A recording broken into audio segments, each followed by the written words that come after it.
Hello, j'espère que tu vas bien. Je te retrouve aujourd'hui dans une nouvelle vidéo.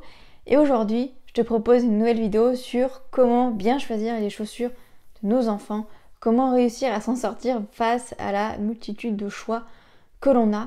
Aujourd'hui, je vais te proposer une vidéo qui est assez complète sur le sujet. J'espère que ça pourra t'aider. On y va, c'est parti.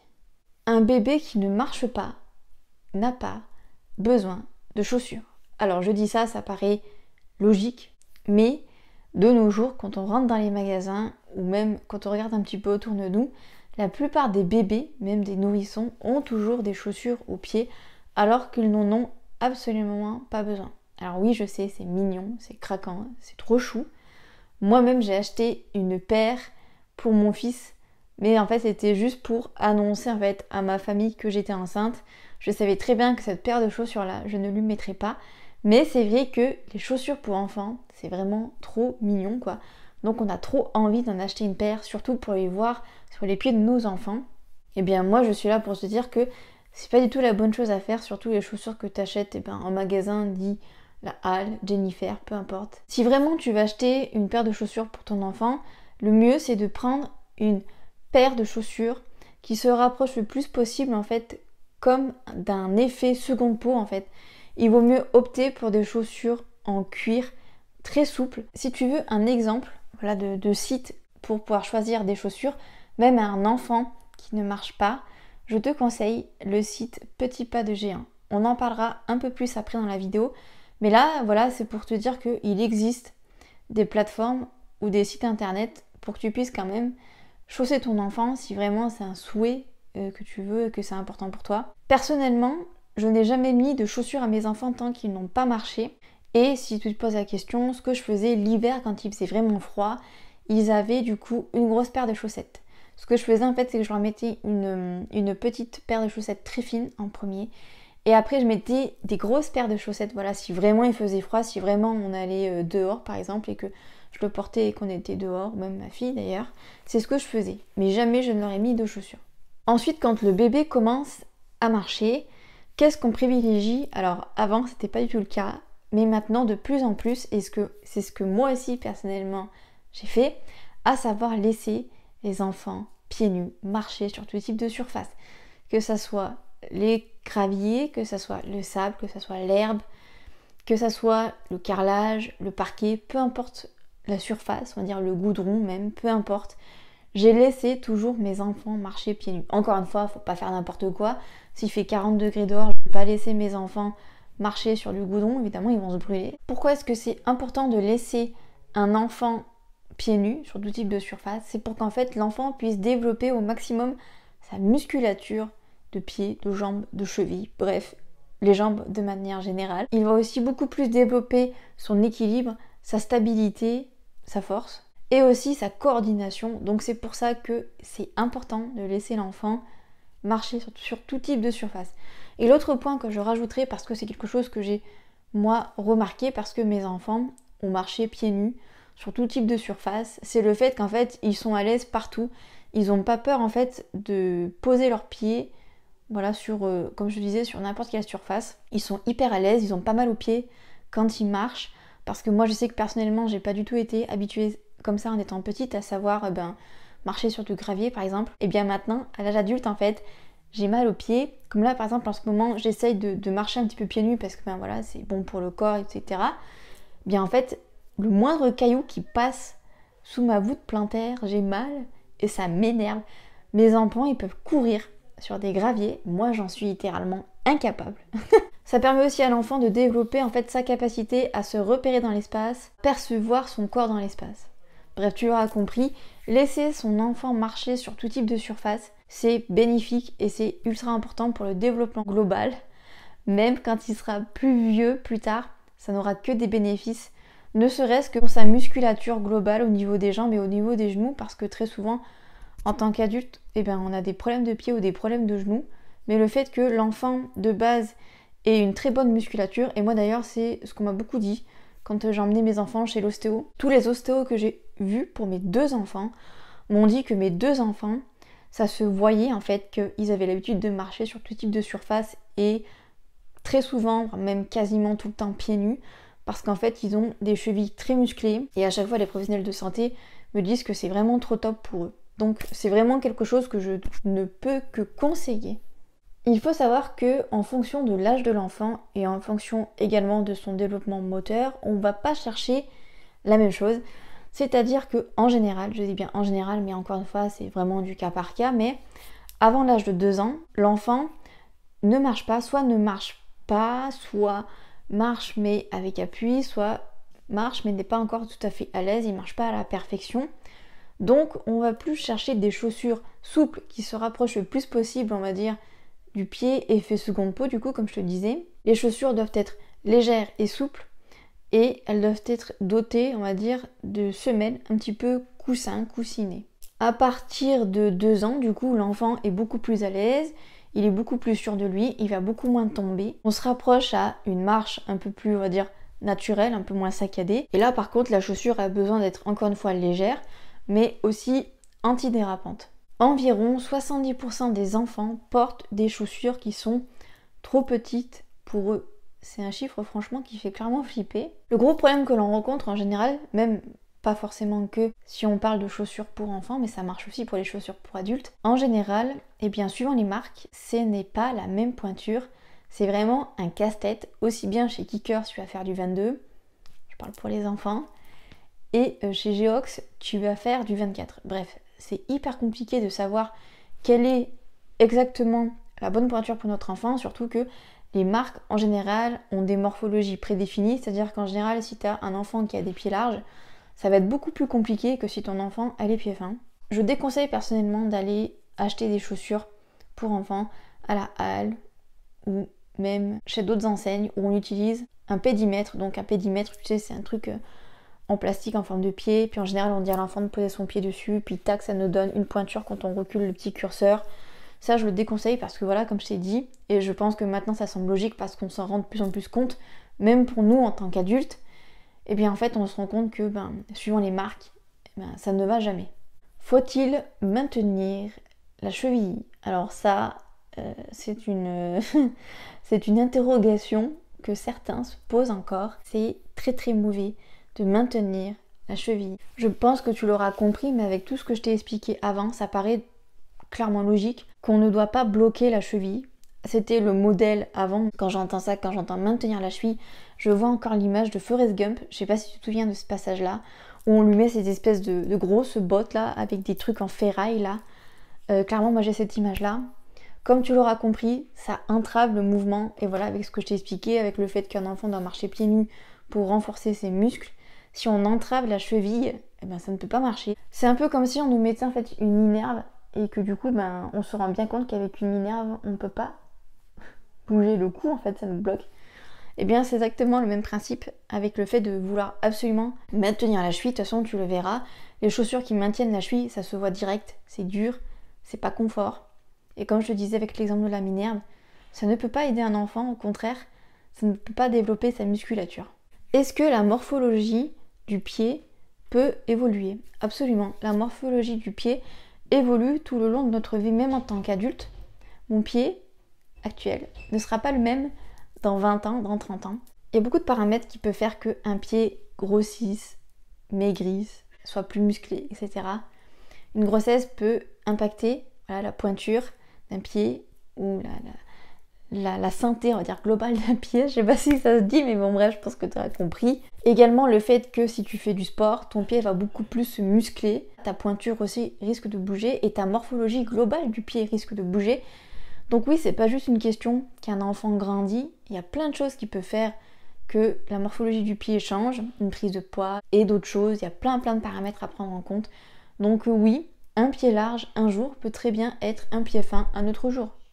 Mon avis sur les chaussures d'occasion, moi je suis contre, sauf si la chaussure a été très peu portée, et quand je dis très peu portée, c'est quelques jours. Voilà, je parle même pas de quelques semaines parce que pour moi quelques semaines c'est déjà trop. Mais voilà, ça dépend déjà de l'aspect global de la chaussure dite d'occasion. Mais sinon, clairement, c'est pas quelque chose du tout que je conseille. Encore une fois, je comprends qu'il y a des gens qui n'ont pas les moyens de mettre le prix dans des paires de chaussures. Encore une fois, tu verras un peu plus tard dans la vidéo, je te conseillerai des endroits où acheter les chaussures. ça se passe surtout en ligne. Donc voilà, je comprends qu'il y en a qui n'aient pas les moyens. Mais encore une fois, l'occasion, c'est pas quelque chose que je conseille pour une question d'hygiène et pour une question aussi du fait que si l'enfant a porté pendant plusieurs semaines une paire de chaussures, eh bien sa chaussure va être, on va dire, habituée à une morphologie de pied. Enfin, dans ma tête en tout cas, c'est comme ça. Donc je le conseille pas forcément. Bien choisir les sandales. Alors j'ai voulu rajouter cette catégorie ici parce que très souvent les sandales ça fait un peu débat. Donc je voulais qu'on en parle. Alors déjà de 1, il faut pas qu'il y ait de talons au niveau de la sandale. Voilà, de petites talonnettes même, il faut que ça soit plat. Ensuite, pas de sandales ouvertes ni pour les bébés ni pour les enfants. Pourquoi pas de sandales ouvertes? Alors quand je dis ouverte, c'est vraiment grande ouverte sur le devant. Même si l'enfant est à l'aise, même si voilà, il court, il tombe pas, on n'est pas à l'abri d'une chute. Et Dieu sait que quand on tombe et qu'on se râpe les orteils, je sais pas toi, mais alors ça fait un mal de chien, imagine sur un enfant. Les blessures peuvent être beaucoup plus impressionnantes et beaucoup plus douloureuses sur les orteils. Donc clairement, il vaut mieux opter pour des sandales aérées sur le dessus, mais vraiment aérées, pas ouvertes. Parce que bon voilà, les sandales aussi, c'est fait pour être un peu plus ouvertes que des baskets parce que l'été on a très chaud. Donc il faut quand même que ça soit ouvert. Et d'ailleurs, je vais te montrer la paire de sandales que j'ai acheté pour mon fils pour cet été. Voilà la paire de chaussures, la paire de sandales que j'ai acheté pour mon fils. Comme tu peux le constater, elles sont fermées sur le devant. Et pour moi, c'était hyper important qu'elles soient fermées sur le devant pour lui protéger les orteils, comme je te disais. Et ici, voilà, elles sont aérées. Tu vois, ici, il y a des plus gros trous ici. Sinon, après, c'est très léger. Mais ça lui permettra d'avoir une paire un peu plus ouverte, contrairement aux baskets. Celles-ci, c'est des Zapato, voilà, que j'ai acheté sur le site Petit Pas de Géant, voilà. Mais comme je te dis, on en reparlera un petit peu après. C'était surtout pour te montrer qu'il existe des modèles très très sympas, on va dire en format sandales, sans pour autant qu'elles soient ouvertes sur le devant. Voilà. Ensuite, je vais te parler des chaussures de plage. Donc, mes enfants ont des chaussures de plage, mais là, je ne les ai pas avec moi. Donc, du coup, je te mettrai des photos, ça sera plus simple. Alors, il faut savoir qu'il y a deux marques, il y a les Slipstop et les Swimming, voilà, en fonction de la largeur du pied de ton enfant. Donc moi, j'ai les Slipstop. C'est vraiment des chaussures, mais que je te conseille à 10 milliards de pourcents d'avoir. Alors, on dit que c'est des chaussures de plage, mais en fait, elles sont efficaces pour tout type de surface. C'est des chaussures qui sont antidérapantes, qui protègent les enfants des coupures. Par exemple, quand tu vas à la plage, il y a peut-être des coquillages qui coupent. C'est génial pour ça. Le tissu est hyper extensible en fonction de l'âge de l'enfant. Voilà, tu as des tailles S, XS, M, voilà, peu importe. C'est vraiment des chaussures incroyables. Voilà, quand on est parti en Espagne l'année dernière, mes enfants avaient chacun une paire et à chaque fois qu'on allait à la plage, je leur mettais ces petites chaussures parce que justement, j'ai trop peur en fait que dans l'eau, ils se coupent, même si bon, maintenant la plupart des plages, j'ai beaucoup damé. Voilà. Mais c'est vrai qu'on n'est pas à l'abri qu'il y a un coquillage qui coupe et qui leur entaille un petit peu le pied. Donc pour les protéger et aussi également parce que le sable peut être brûlant, vraiment. Donc également pour les protéger de ça. Parce que quand on voit la chaussure comme ça, on a l'impression qu'en fait elle est hyper légère. Alors oui, effectivement elle est hyper légère. On a l'impression en fait que c'est des chaussures un petit peu en toile. Alors le dessus oui, mais le dessous en fait il y a une semelle antidérapante et un petit peu épaisse, mais vraiment très légèrement épaisse. Ce qui fait qu'en fait ça protège le pied. C'est vraiment des chaussures géniales. Et moi également, je me suis servi pour ma fille il n'y a pas longtemps parce que en fait elle s'est retrouvée sans chaussures parce qu'elle avait pris 2 tailles de pied. Donc autant dire que je ne pouvais pas lui mettre ses anciennes chaussures. Donc quand elle voulait mettre des chaussures, parce que ma fille adore mettre des chaussures, et bien du coup je lui mettais ces chaussures là, dites de plage. Et franchement c'est génial. Je conseille vraiment, mais alors vraiment, si t'as pas le budget admettons pour mettre beaucoup d'argent dans une paire, on va dire, de chaussures, par exemple sur Petit Pas de Géant, peu importe, mais que tu veux quand même avoir de temps en temps une paire de chaussures, ne serait-ce que voilà, si ton enfant change de taille et que tu te retrouves sans chaussures ou ce genre de choses-là, ou ne serait-ce que voilà, par exemple, l'été, si tu vas un petit peu en forêt ou quoi, franchement, c'est l'idéal, vraiment. C'est vraiment, s'il y a vraiment, on va dire, un style de chaussures à retenir pendant cette vidéo, c'est vraiment les chaussures de plage. J'en ai entendu parler il y a, on va dire, quelques années, mais vraiment, je trouve qu'on n'entend pas assez parler, il faut vraiment le dire, c'est génial. Ensuite, je voulais faire une rubrique également sur les potentielles remarques que l'entourage peut faire. Oh là là, mais elle va attraper froid, ou il va attraper froid, et pourquoi il est pieds nus et machin. Voilà. Oui, mais avant, nous, on faisait pas ça. Oui, ben, Avant, il n'y avait pas de ceinture de sécurité dans les voitures, maintenant on est bien content de les avoir. Avant, il n'y avait pas de siège auto dans les voitures, les enfants étaient posés un peu comme ça. On est bien content d'avoir aussi. Donc heureusement que les choses évoluent, heureusement qu'il y a des études sur le sujet, heureusement que ça change sur certains points. J'en ai un peu marre en fait d'entendre ça. Oui, mais nous avant c'était pas comme ça. Oui, mais elle va attraper froid. Je crois que c'est le truc que j'ai le plus entendu. Elle va attraper froid et les pieds nus. Les gars, on n'attrape pas froid par les pieds. À un moment donné, on n'attrape pas froid par les pieds. C'est pas possible. Enfin, on n'attrape pas un rhume en marchant pieds nus. Faut... Faut se réveiller à un moment donné. Clairement, heureusement, je n'ai pas eu beaucoup. Mais alors, vraiment, le délire de dire que ma fille va avoir froid parce qu'elle est pieds nus, ça m'agace. À l'écran, du coup, je vais te mettre une vidéo ici pour te montrer un petit peu quelles sont, on va dire, les chaussures souples, les meilleures chaussures souples, entre guillemets. Parce que souvent, ce qu'on entend un peu partout, c'est qu'il faut que l'enfant ait des chaussures souples. C'est vrai, archi vrai. Mais là, encore une fois, il y a des gens qui ont profité un petit peu de ce système et qui proposent des paires de chaussures qui sont trop souples. Oui, ça existe. C'est-à-dire qu'en fait, il y a des chaussures qui ne sont pas du tout adaptées. C'est-à-dire qu'elles sont tellement souples en fait qu'elles ne maintiennent rien. Donc ça ne va clairement pas. C'est pour ça qu'à l'écran, je te mettrai une vidéo d'une vraie et bonne chaussure souple. Comme ça, tu pourras voir, ça te donnera un petit peu une petite idée si jamais tu vas en magasin pour acheter des chaussures. Allez, maintenant on va passer à la catégorie potentiellement qui t'intéresse le plus cette vidéo, à savoir mon expérience avec Petit Pas de Géant, Tichou et Decathlon, puisque c'est les 3 enseignes sur lesquelles j'achète le plus de chaussures pour mes enfants. En premier, il y a Petit Pas de Géant. Petit Pas de Géant, voilà, je sais même plus quoi dire parce que j'aurais donné tellement d'argent. Franchement, ils ont clairement mon cœur. Voilà, je vous le dis, pour mes enfants, ils ont mon cœur, clairement. Ensuite, il y a la marque Tichou, du coup, je t'en parlerai un petit peu après. Et après, il y a Decathlon. Donc, j'ai acheté les premières paires de mes enfants sur Petit Pas de Géant. Donc, à l'écran, je vais une nouvelle fois te mettre une vidéo à l'écran du coup pour que je te montre un petit peu comment ça marche. En plus de ça, ils ont refait leur site. Bon, ça date d'il y a peut-être 2 ans, quelque chose comme ça.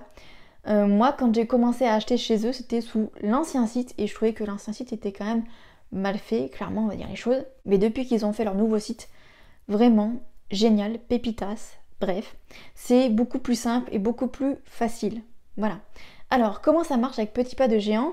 Parce que du coup, depuis tout à l'heure, je te parle de Petit Pas de Géant, mais qu'est-ce que c'est, qu'est quoi ? C'est un site, du coup, sur lequel tu vas pouvoir trouver tout type de chaussures. Donc, des chaussures de plage, des bottes, des chaussures pour l'hiver, des chaussures pour l'été, des chaussures pour le printemps, des sandales, des baskets, bref, enfin des baskets, entre guillemets. Tu vas pouvoir trouver tout type de chaussures sur Petit Pas de Géant, des pantoufles aussi également, bref, il y en a pour tout le monde. Et ce qui est génial avec ce site, c'est que c'est pratiquement, en tout cas moi je dis que c'est du sur-mesure, c'est pas totalement vrai, mais en tout cas c'est un site en fait qui va essayer de se rapprocher au plus possible de la morphologie du pied, même des pieds de ton enfant. Comment ça marche du coup, tu vas pouvoir le voir à l'écran ici. Tu arrives sur le site du coup et du coup tu vas pouvoir voir, il y a marqué aide-moi à choisir. Même pas tu te poses la question, tu cliques dessus et du coup tu vas devoir remplir quelques petites choses. Tu vas voir, c'est hyper rapide, hyper simple, hyper facile de compréhension. Tu vas devoir choisir si ton bébé marche ou pas, s'il est plus ou moins assuré dans sa marche, bref. C'est assez facile, on va dire, de savoir. Une fois que tu as validé cette étape-là, tu vas devoir du coup saisir la pointure de ton enfant, enfin on va dire ce que tu auras mesuré. Comment est-ce qu'il faut procéder ? Encore une fois, c'est tout expliqué sur leur site, mais je vais te le dire ici en accéléré. Donc moi, ce que je fais, c'est que je prends une feuille blanche et je mets du coup le premier pied de mon fils, on va prendre l'exemple de mon fils, sur la feuille. Et ensuite, je fais du coup un premier trait en longueur, donc son plus long orteil en haut, et ensuite son talon en bas. Et ensuite, pour la largeur, je prends sur le côté donc la petite bosse en fait qui a juste en dessous de son petit doigt de pied. Tac, je fais un trait et voilà, de l'autre côté, je fais pareil avec de l'autre côté de son pied, du coup, voilà. Ensuite, du coup, je vais mesurer la longueur, ça va me donner une longueur, et ensuite la largeur. Et donc, du coup, tout ça, je vais le rentrer. Donc, tu as pied gauche, pied droit, longueur, longueur, et largeur, largeur. En fonction de tout ça, ça va te donner, du coup, une pointure, et aussi, ça va te dire si l'enfant a un pied large, fin ou médium. Et ensuite, en dernière étape, tu vas devoir choisir quel est le type de dessus de pied de ton enfant. Encore une fois, s'il a un dessus de pied plutôt bombé, dodu ou beaucoup plus fin. Une fois que toutes ces caractéristiques-là sont rentrées, ça va te donner tout de suite en fait tous les modèles auxquels le pied de ton enfant est éligible. Et donc là, en général, tu as quand même pas mal de choix. Et là, tu es sûr à 110 milliards de pourcents que tu ne te trompes pas de taille, que la chaussure ira bien à ton enfant. Il faut savoir que on a besoin de 0,5 cm en plus dans la chaussure parce que quand on marche, bien, le pied en fait se déroule. Donc pour que l'enfant soit le plus à l'aise, il faut que la chaussure soit adaptée. Contrairement à par exemple, quand tu vas choisir dans un magasin, très souvent en fait on se réfère à savoir si l'enfant en fait touche le bout de la chaussure. On se doute bien que si l'enfant touche le bout de la chaussure, normalement c'est que la chaussure est presque trop petite. Donc là, ce qui est bien avec Petit Pas de Géant, c'est qu'il y a, on va dire, 0,5 cm d'écart. Si tu fais tout ce qui est dit sur le site et tout ce que je viens de te dire, la chaussure sera complètement adaptée au pied de ton enfant. Donc du coup, moi comme je te disais, mon fils a eu relativement tard ses premières chaussures puisqu'il a marché à 14 mois et j'ai attendu l'hiver parce que du coup il a marché en juin et j'ai attendu du coup l'hiver qu'il fasse froid en fait pour lui acheter sa première paire de chaussures, sinon avant il était pieds nus à 100%. Et donc du coup je lui ai acheté ses premières paires sur Petit Pas de Géant et même les suivantes. Pour ma fille du coup c'est pareil. Bon, ma fille par contre elle a marché à 10 mois et demi et ma fille elle était dingue des chaussures, elle voulait tout de suite mettre des chaussures, elle adore marcher pieds nus mais elle voulait très vite des chaussures. Donc du coup pour ma fille tu vois je lui ai acheté cette première paire de chaussures-ci. Donc voilà, elles sont vraiment trop mignonnes, c'est des petites baskets en fait. Il faut savoir que tu as vraiment tout type de choix, voilà, comme je t'ai montré tout à l'heure. Mon fils, il a des sandales jaune pétard, il a même des chaussures qui viennent de chez Petit Pas de Géant, c'est des baskets avec des paillettes. Voilà, elles sont vraiment trop magnifiques. Donc voilà, un petit peu, je vais te montrer un petit peu les différentes paires qu'elle a eues. Voilà, donc celle-ci, je me souviens plus de la marque, mais par exemple, je peux te dire que celle-ci, c'est des Kickers. Donc voilà, tu trouves vraiment des marques connues comme Geox, Kickers et d'autres marques. Donc voilà, elles sont vraiment trop mignonnes. Le seul truc que je pourrais un petit peu reprocher à leur site, c'est que des fois les visuels en fait, ressemblent un peu moins aux chaussures en vrai. C'est-à-dire que par exemple celles-ci, quand je les ai reçues, j'ai été étonnée de voir qu'il y avait des petites paillettes incrustées. Voilà, on peut les voir un petit peu ici. Ça se voyait pas sur le site. Encore une fois, c'est rien de dérangeant, mais c'est vrai que des fois ça étonne un peu parce que on voit pas forcément ça sur le site. Voilà, c'était juste, on va dire, le petit point négatif que je pourrais dire. Pour ma fille, je vais également te montrer, j'ai pris des chaussons, voilà.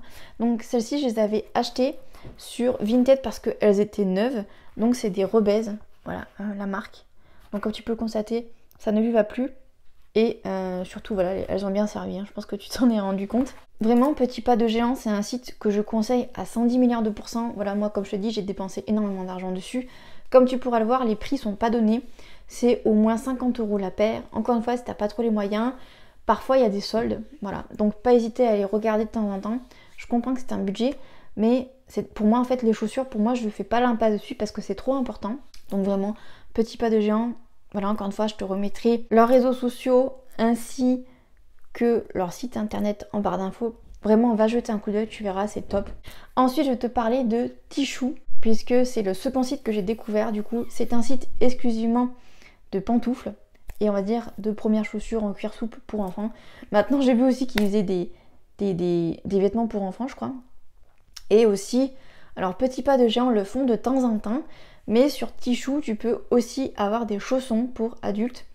Donc, Tichou, il faut savoir que c'est pas du tout sur le même fonctionnement que Petit Pas de Géant, à savoir de rentrer les longueurs et les largeurs des pieds de tes enfants. Non, malheureusement, ce n'est pas comme ça. Donc du coup, moi, ce que je faisais, c'est que en fait, en fonction de la taille que je voyais sur Petit Pas de Géant, je prenais la même taille chez Tichou. Encore une fois, voilà, c'est comme ça que moi, personnellement, j'ai fait.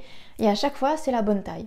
Donc, voilà. Et je trouve en plus de ça que les chaussons sont vraiment trop choux. Je pense que voilà, tu pourras le voir à l'écran parce que je t'ai fait également une capture vidéo à l'écran pour que tu vois.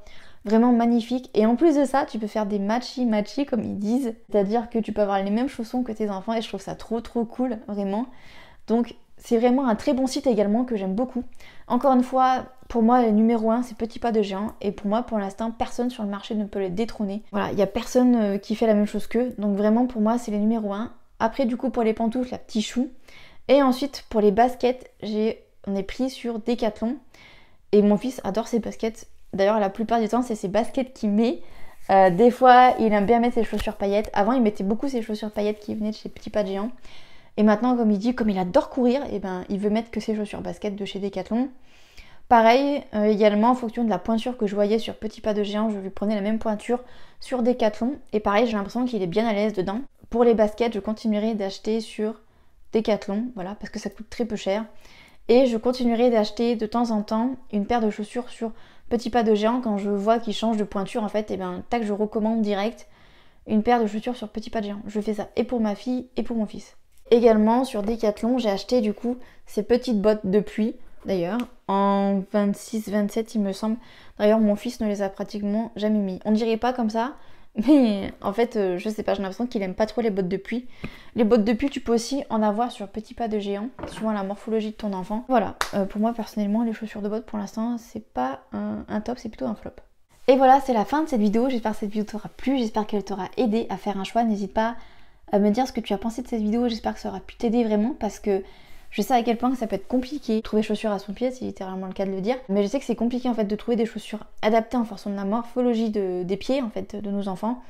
Mais voilà, moi comme je te dis, je comprends que ça soit un budget, qu'on n'ait pas tous les moyens en fait de mettre de l'argent dans des chaussures, surtout que voilà, si on va à la halle par exemple, ça peut coûter 20 € alors que sur Petit Pas de Géant on est au moins à 50 €.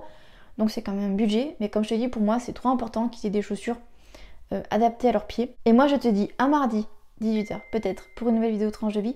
Mais en tout cas ce qui est sûr c'est qu'on se voit jeudi 18 h pour une nouvelle vidéo sur la chaîne. Et jusque là je te souhaite une excellente semaine.